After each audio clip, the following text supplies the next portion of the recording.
Here are the verb sentence structures for the present tense affirmative.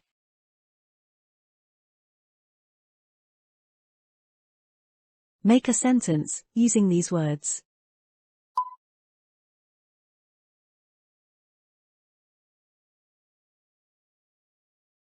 毎日漢字を勉強します。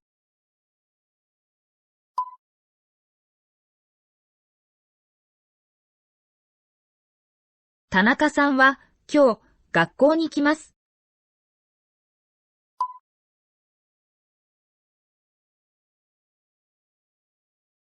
田中さんは11時半に寝ます。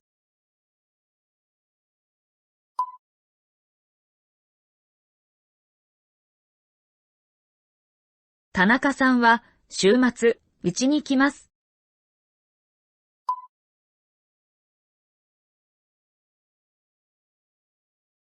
金曜日に映画を見ます。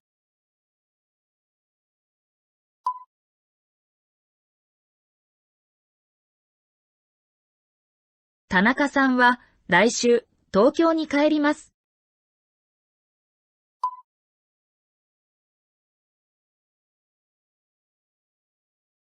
日曜日に友達の家でパーティーをします。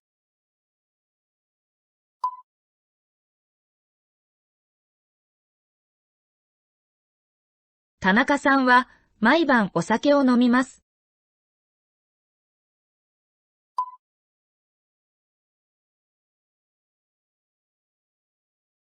休みに家で音楽を聴きます。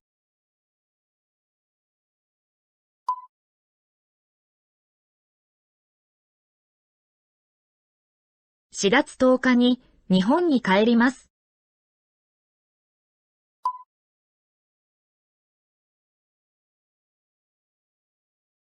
田中さんは毎朝会社で新聞を読みます。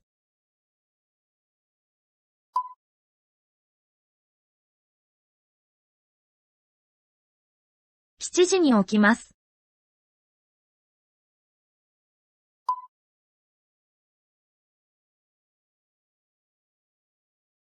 田中さんは7時半にパーティーに来ます。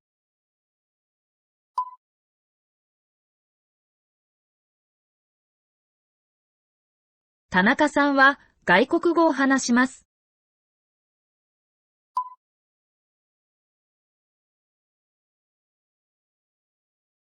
6時半に家に帰ります。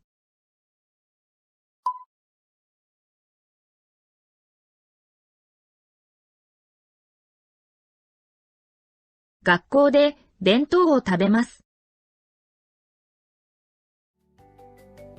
Thank you for watching. I'll see you in the next video.